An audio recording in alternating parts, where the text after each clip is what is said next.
Good afternoon, everybody. This is Howard Nema, and you are listening to and watching We Are Change Connecticut on truthbroadcastnetwork.com, simulcast on Project Freedom Radio. And of course, I have to give a shout out and a thanks to Bobby K. We just coordinated a better way to make our connection going. And again, I want to thank you, Bobby K., for all you do over there at Project Freedom to make this broadcast reach a lot of people and get this important information out, especially since the Informed Radio servers have been down for the better part of a few months now. Eventually we will get them up, and of course Bobby will continue to broadcast. Things seem to be getting easier and easier. Have a lot of great news. Probably the best news that I have is that I will be joined at 6 p.m. Eastern Standard Time here by Roger Landry of We the People Network, who have a few of exciting, important announcements that need to be made. And we'll be doing that at 6 p.m., top of the hour. We're going to be talking about freedom today. We're going to be talking about liberty, talking about change, real change, not Obamacare and collectivism and other assorted ways to control and to basically pilfer the wealth of our nation and the world. Speaking of the world, today I also had the opportunity to have a We Are Change Connecticut meeting this morning, and I'd be remiss not to mention all the great people in the We Are Change community, and of course We Are Change Connecticut. We've got Matt, who's in the Meriden area, Meriden chapter. We've got, of course, Jim, the overall leader, so to speak, would be Jim Russell out of Waterbury, Connecticut. And we're moving forward with the fluoride campaign to get fluoride taken out of the water here in Connecticut, getting petitions, getting in the face of some of these politicians. I am in the process, and I think I can coerce, and that's probably the right word to use, Michelle Cook here in Torrington, my state representative, to go on air and discuss this situation and what she might want to do. Hopefully we can accomplish this. I've been trying to get through to her for a while.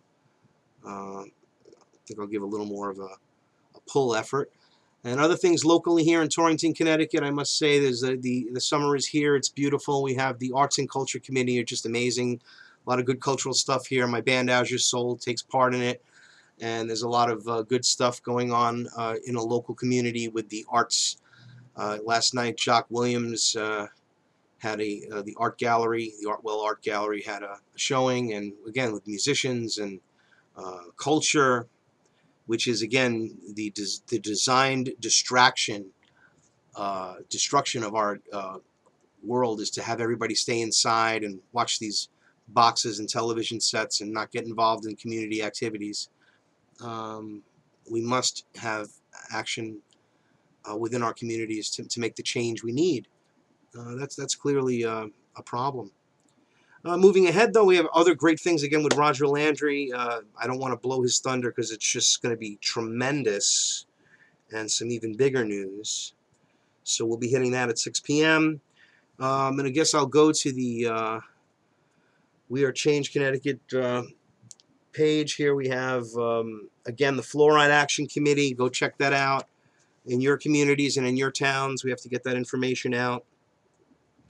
And talking about the world order, the new world order, the government, the world government that they're trying to stealthily, first for 30 years, 40 years, they denied that it existed stealthily, and then they denied it existed. And I thought it would be interesting, and I spent the morning putting together a short video that really depicts this incredibly, how they deny that there's this world government push. They deny all of it, and then in the media and such, and then on record they state that that we need a world government, we need a new world order. Walter Cronkite himself, a big New World Order minion, basically selling the people and deceiving them on this whole thing. And I'm not saying that he was a bad guy. Again, compartmentalized, thinking that he's working for peace, and freedom and light and righteousness and justice and liberty and all these adjectives described, which are really these collectivists are planning to turn around to the point of absolute tyranny and give them slavery and bondage and torment and war, endless war and depopulation and stealth while they bleed the people.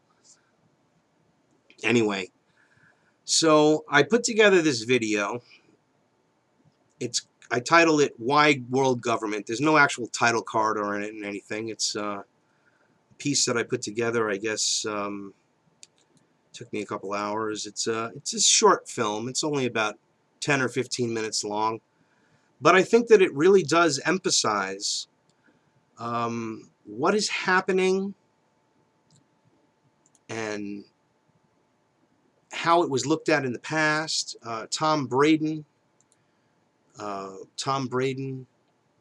from Crossfire starts it off in 1983, calling Larry P. McDonald, Congressman Dr. Larry P. McDonald, asinine for thinking that there's a conspiracy for world government. And now, of course, we know that's a lie. So I keep hitting on these bells, ladies and gentlemen, because they are the same issues. And now they just change the tone of it. They use a different slickness, globalization. They change the term. But it's the New World Order. And here is the late Congressman Larry P. McDonald, for those that are unaware, lost his life on Korean Air Flight 007 that was shot down by the Soviets while he was on his way to do some work in Korea on behalf of the John Birch Society. Interestingly enough, or it was one of his organizations. I don't think it actually was a Birch Society visit, but that's really inconsequential. He was invited and he accepted, and they sent him there, and they took down the plane. 268 people died. His body was never found. They found the flight recorder 10 years later. Big tragedy. But it wasn't what it appeared to be, as things with the New World Order seldom are. Okay, so here we go. Why World Government? And this is Congressman Larry P. McDonald starting off here. There's other issues, the President Clinton. We've got Clinton from Hillary Clinton. We've got Arthur Schlesinger. We've got a whole bunch of stuff here. It's a good video. I mean, it's incomprehensive of the information. So please, it's a comprehensive study. Check it out. Mr. McDonald, I'm not a conspirator. I think even Buchanan would vouch for that. Well, you are. Robert Welch. No, I don't think so. Yeah, I'm a member of the Council on Foreign Relations. Is that a conspiracy? Well, you've certainly. Let me just tell you what Newsweek says this. The John Birch Society considers communism only one arm of a master conspiracy in which socialist American insiders are plotting to establish world government. Now, he also says, and here's Director John McManus, that's your public relations director, saying that former Secretary of State Alexander Haig and CIA Director William Casey are two of these master conspirators who are plotting to establish world government. Now, what do you that kind of silly, asinine statement is what makes people laugh. That's the John Birch Society. Well, Tom, I'm sure being a long-standing member of the Rockefeller apparatus, and as a member of the Council on Foreign Relations of longstanding, you're fully aware that there is an elitist core in this country that has seen value in subsidizing communism or protecting communism. It has? Sure. You're accusing me of subsidizing communism? No, I'm saying because I happen to belong to there is an elite core. Study group? No, wait a minute. There is an elite core in this country that has dominated American society. Well, I'm not one of them. The Trilateral Commission, Council on Foreign Relations. State Department, I suppose. Well, let's face it, they've dominated the State Department for 40 years, and pretty much openly. All right, but what are they trying to do? Well, their objective is to try to bring about a gradual transition in our society, a dissolving of sovereignty, and a moving steadily to the left on the political spectrum. Well, who are they? the elitist groups that I mentioned, particularly key individuals and policymakers in the Council Is the on Foreign International Relations. Monetary Fund part of this? Well, I would say the International Monetary Fund has certainly been set up for the purpose of facilitating that transfer of sovereignty and transfer of wealth on the road. All right, we to elected something. Mr. Conservative. Let me just finish the point, because otherwise we're going to have a lot of unanswered questions. That you are looking at a group that has worked to bring about a dissolution of national sovereignties on the road to world government. And certainly you're familiar with local Professor Carroll Quigley, who has been part of your club, in which he admitted all this. And he said in his book, Tragedy and Hope, the only thing I disagree is that we've worked to keep it a secret. And you see Arthur Schlesinger Jr. writing way back in 1947, says, yes, this is the hidden policy of America.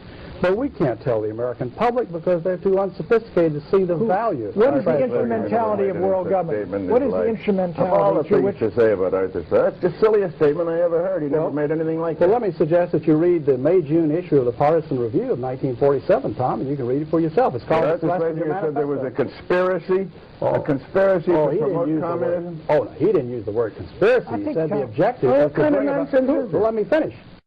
I'll tell you.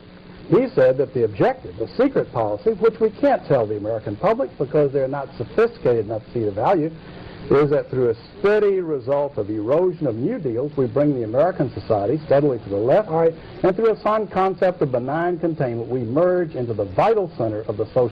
You think John Kennedy was a member of that conspiracy? No, let me ask you this. The World Federalist movement in the post-war era contained a lot of people who eventually broke with it, and a lot of people thought the UN, in the post-war era, looked toward world government. Indeed, they did, up until 48, 49. But a lot of them said, look, we were utopian, that's over and done with.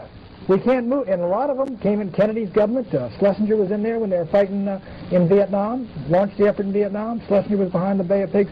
In other words, look, isn't there some move that occurred in the post-war era that now has been dissipated because nobody believes in the utopian ideal of world government anymore? There are those that realize that moving straight from a prototype of the United Nations into world government perhaps is tactically impossible.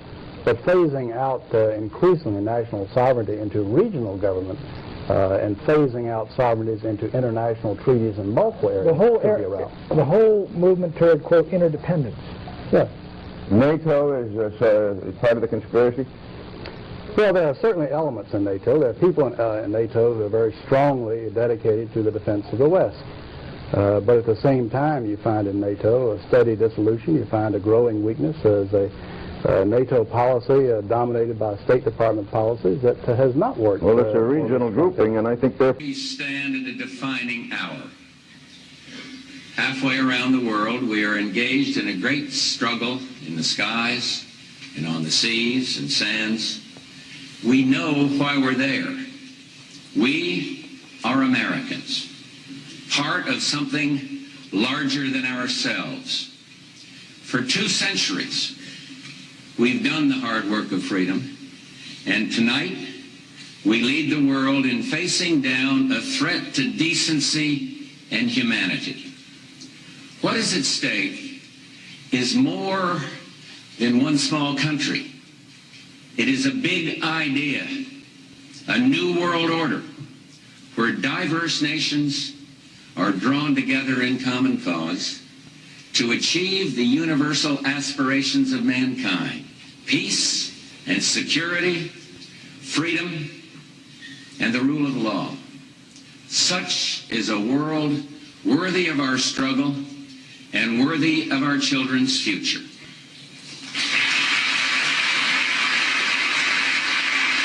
If it is possible, I want to continue to build a lasting basis for U.S.-Soviet cooperation for a more peaceful future for all mankind.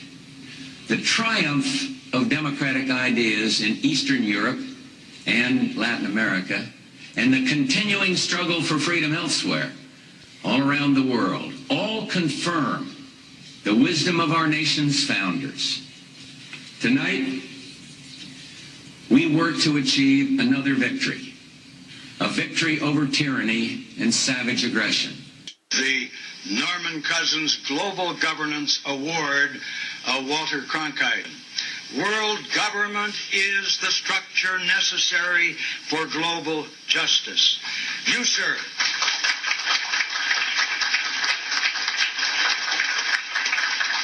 you You, sir, have been a lifelong advocate of this principle, and it is appropriate, therefore, that we present you with this amethyst shield.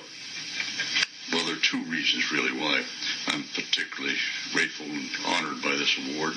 The first, I believe, as Norman Cousins did, that the first priority of humankind in this difficult era is to establish an effective system of world law. The second, I feel rather sentimental about this award and this organization, because half a century ago, Norman Cousins offered me a job as the spokesman and the Washington lobbyist for the really nascent organization called World Federalist.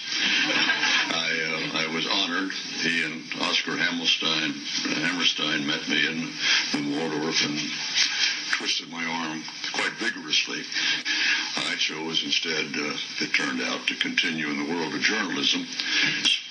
I didn't communicate my hope to my audience. Now, however, my circumstances are considerably different. I'm in a position to speak my mind, and by God, I'm going to do it.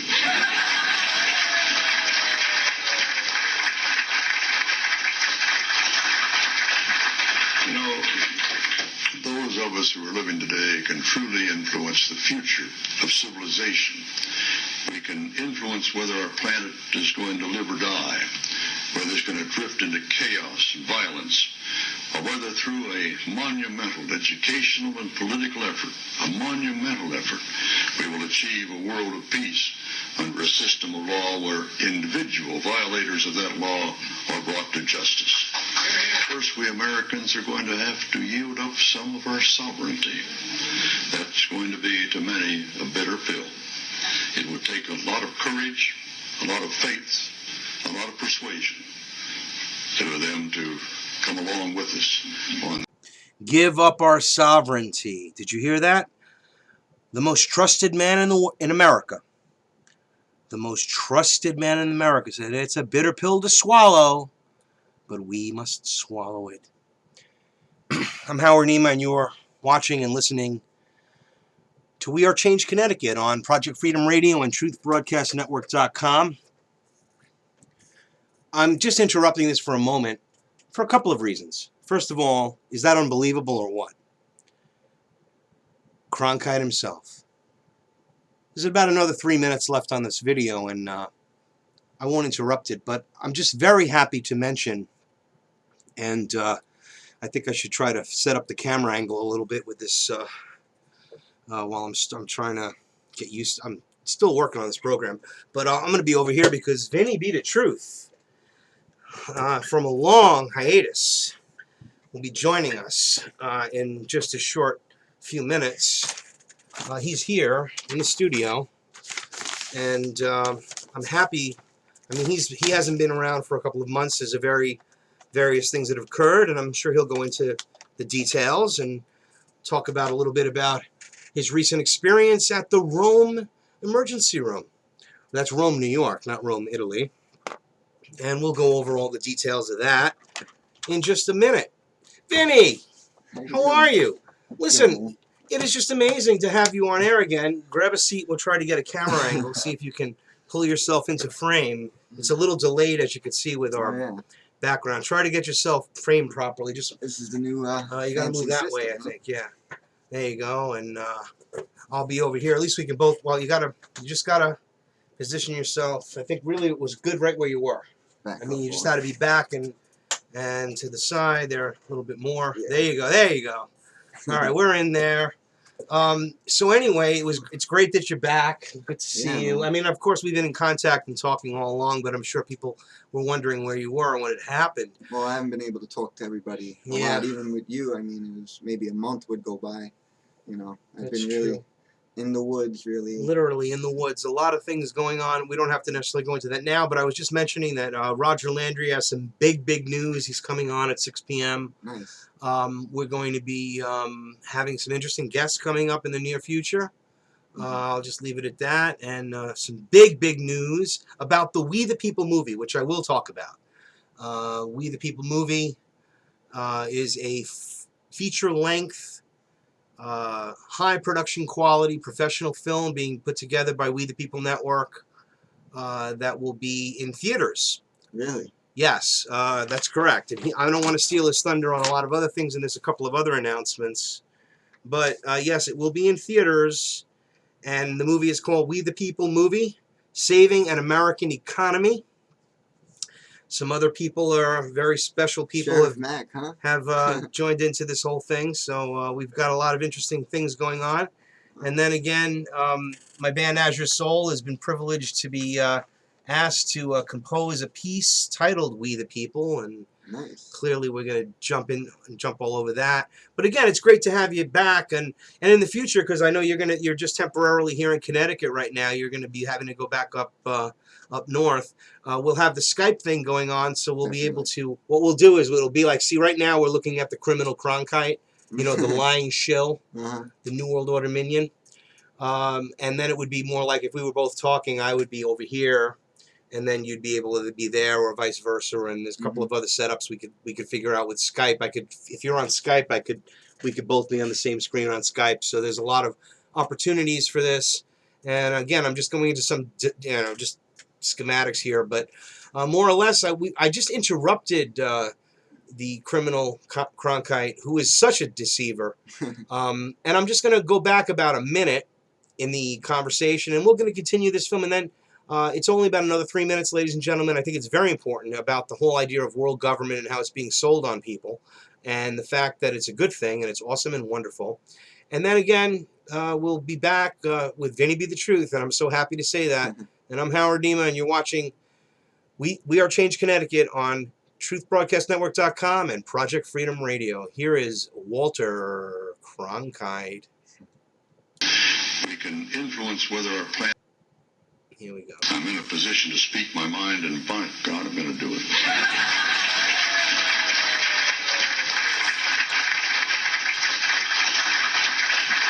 You know, those of us who are looking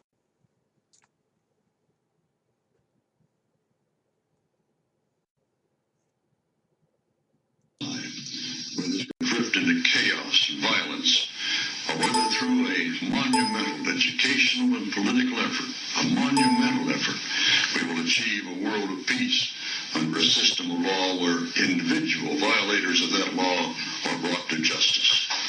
First, we Americans are going to have to yield up some of our sovereignty. That's going to be, to many, a bitter pill. It would take a lot of courage, a lot of faith, a lot of persuasion to them to come along with us on this necessity. Approximately 200 sovereignties in our global village, all of which are going to have to be convinced to give up some of that sovereignty to the better, greater union. Most important, we should sign and ratify the Treaty for a Permanent International Criminal Court.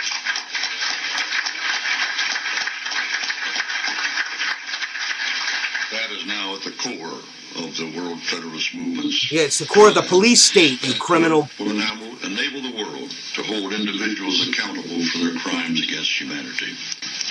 Their leader, Pat Robertson, has written in a book a few years ago that we should have a world government, but only when the Messiah arrives. He wrote, and literally, any attempt to achieve world order before that time must be the work of the devil. Well, join me. I'm glad to sit here at the right hand of Satan. I'm glad to sit here at the right hand of Satan.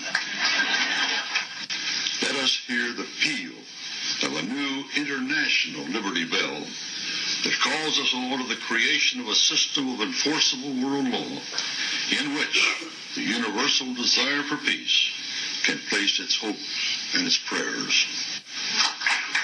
Thank you.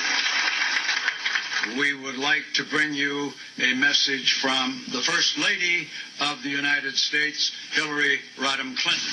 Good evening and congratulations, Walter, on receiving the World Federalist Association's Global Governance Award. For more than a generation in America, it wasn't the news until Walter Cronkite told us it was the news. Every night at 6 o'clock, We welcomed you into our living rooms and listened as you explained the complex events of the day. Whether it was the space race or the Vietnam War, presidential elections, or peace treaties, you were there, telling us in simple yet riveting prose what was happening. You became a trusted member of my family and of families across America. For decades, you told us the way it is. But tonight, we honor you for fighting for the way it could be. We honor you for lending your voice to the cause of human rights around the world and for your lifelong commitment to international human rights law.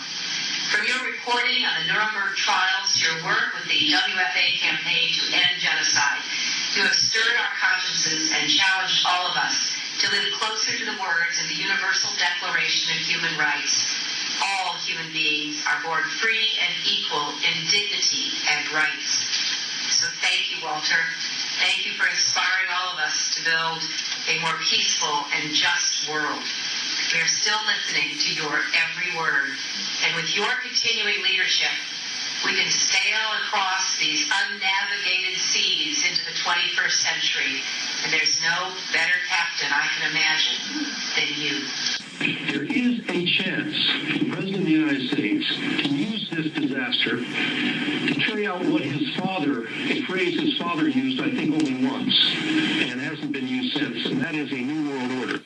After 1989, President Bush said, and it's a phrase that I often use myself, that we needed a new world order, and instead it looks like we got a lot of disorder. And we still, and after 9/11, we've been more sensitive to this. In 1990, another old world ended, dominated by the Cold War, and people talked then, in 1990, of a new world order. What they actually meant then was a new political order, and what was not foreseen then, but is obvious now from everything that we see and do, what we experience in every day of our life, is the sheer scale and speed and scope of globalization. And it's only now that we can begin to understand that the world order that globalization brings and what it's going to look like, it's driven forward now not just by the balance of military strength, the Cold War times, or ordinary political power. It's being driven forward by a seismic shift in economic power that we see around us, and realizes what I believe is our destiny of success in this new world order.